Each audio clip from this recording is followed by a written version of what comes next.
چرا یک کارمند تمام ساختار را بدنام کند؟ برای چی؟ یک کارمند کروپسیا به نام 6 نفر اولادش از ناحیه رودکی زمین گرفته است. یگان سردار ریاست یگان کارمند ندانست. همگی 3 ماه نشد کار کرده نشد در ساختار. رئیس جماعت مجبور کرده است ترسانده، رئیس ناحیه را مجبور کرده ترسانده است. یگان کس را ندیدیم، حس نکردیم رفتارش، کردارش ندیدیم. وقتی که ما ساختار و مقامات هایی که وظیفه مان است پیش قانون شکنی و قانون ویران کنی ها را گیریم، چگونه یک تامین ولایت قانون را در جامعه تامین کنیم؟ چگونه یک عائله با 6 نفر چند هزار میشه؟ همون عائله را حساب کنید، خیش اقرباش نه. همین هزارها نفر از سیاست پیش گرفته دولت و حکومت ناراضی میشه.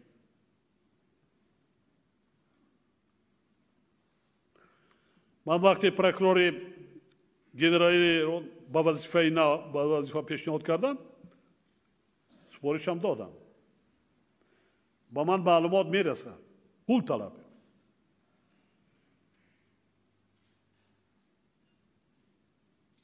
گپ زدم، نشون هم دادم فاکتور.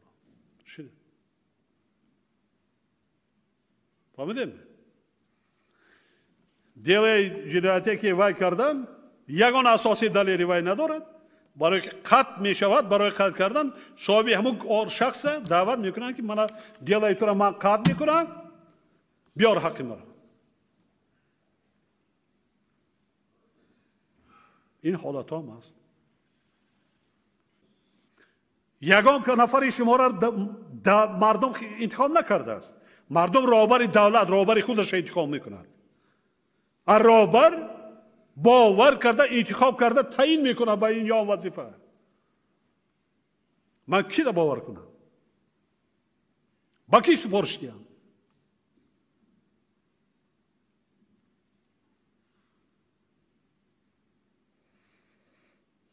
من دارم معلوم، من به دلیل نگفته ایستادم.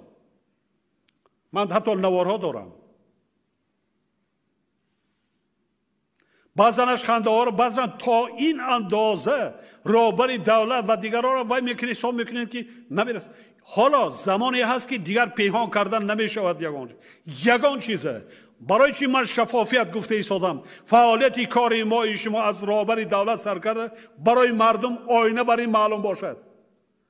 مردم باید داند فکری فرزنداتون نکنین.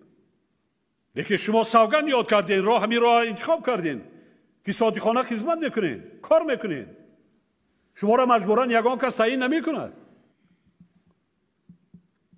بعضا در جای خالی، در جای آرام، اعضای جامعه آرام پرابلم سازدواد میکنیم. پرابلم ما کارمندان نظامی، بعضا خدمتچیان، کارمندان پروکراتور، میلیسیا، کروپسیا و دیگر خدمتچیان. جناب پرزیدنت بدعوا کن، اینجا در گرفت، همه سر درو، اینجا در گرفت، برو خاموش کن. برای یک کثافت که منفیت شخصیش از همه منفیت ها بالا گذاشتگی است. هستین؟ خودتان نظم بدانید.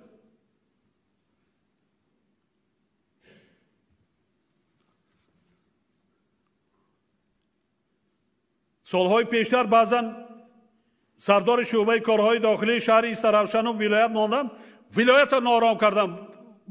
یک ولایتی شوخ که قدر مردم تینجی آرام بود، مردم را به پا خیزاندم. برای چی؟ برای با رفتاری غیر انسانی خودشان. اما شما اکثریتان کادرهای جوان هستید. این دولت و این سرزمین تاجیکستان عزیز، این وطنی تنها یک رهبر دولت نیست، وطن همه ما شما است. آباد کردن در کار، زحمت کشیده آباد کردن اما در کار، بنیاد کردن اما در کار.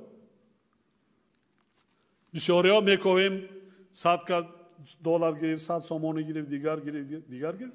یکی ساحه هست که 100 میلیون رفته ایستاده است. میلیارد 195,000 به 100 وای کنین، قریب زیاده از 1000 سومانی هم خیلی میشه.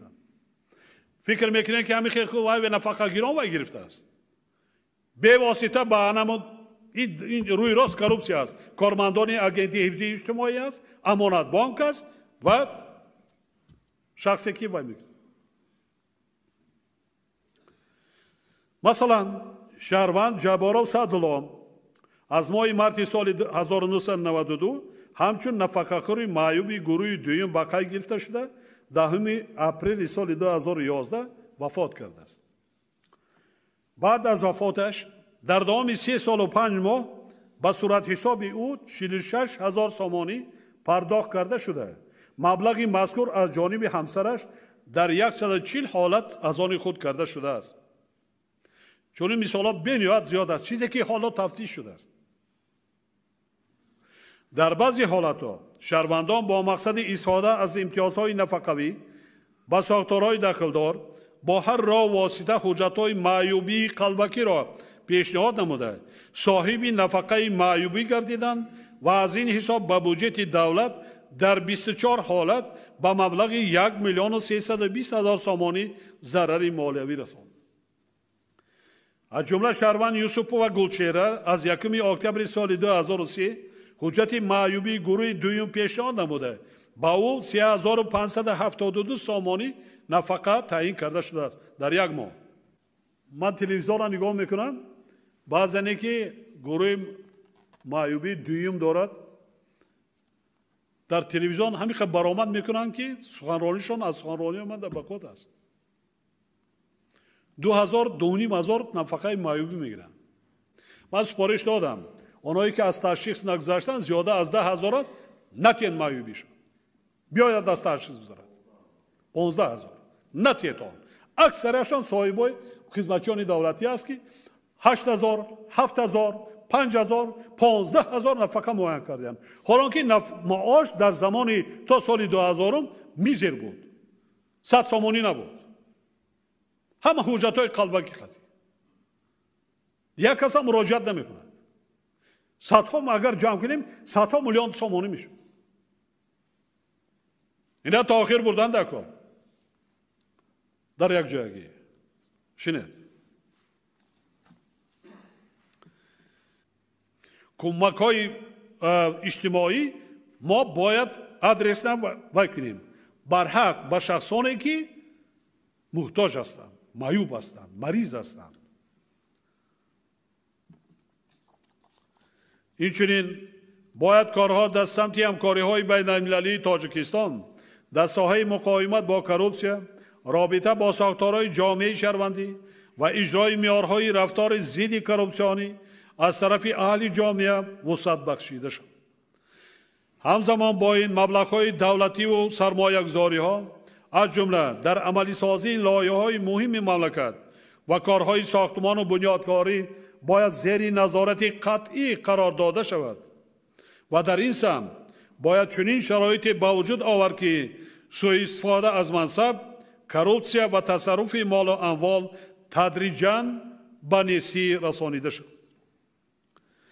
عملی سازی سیاستی دولتی دایر به حمایه حقوق و آزادی‌های شهروندان، تأمین ولایت قانون، تحکیم ترتیبات حقوقی، مبارزه بر ضد جنایتکاری، حفظ و حمایه مرز و بوم کشور و در مجموع تأمین ثبات و آسودگی جامعه در قطار دیگر ساختار و مقامات دولتی وظیفه مقدس و جانی شما حاضرین گرامی بوده.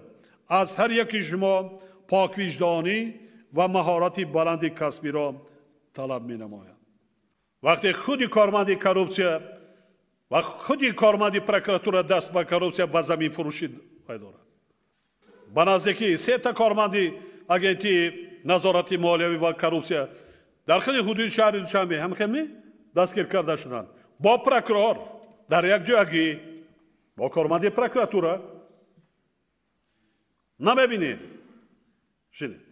نبینید نمیدونید چشماتون کور میکنین گوشاتون کر میکنین اکثریتت ارالش هستین. برای همین این پرابلم از بین نرفته است. اکثریت شکل نشده است.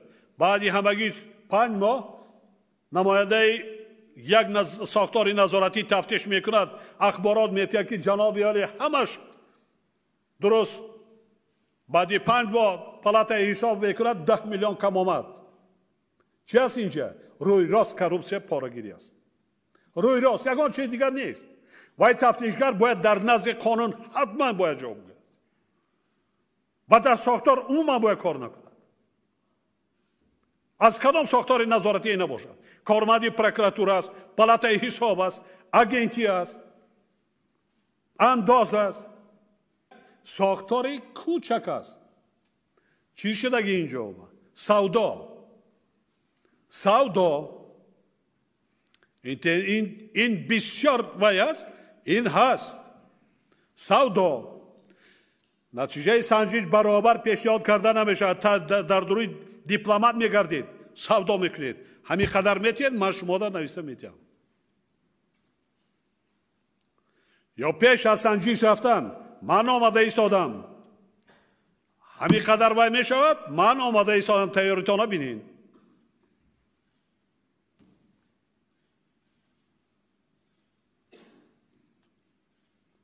شده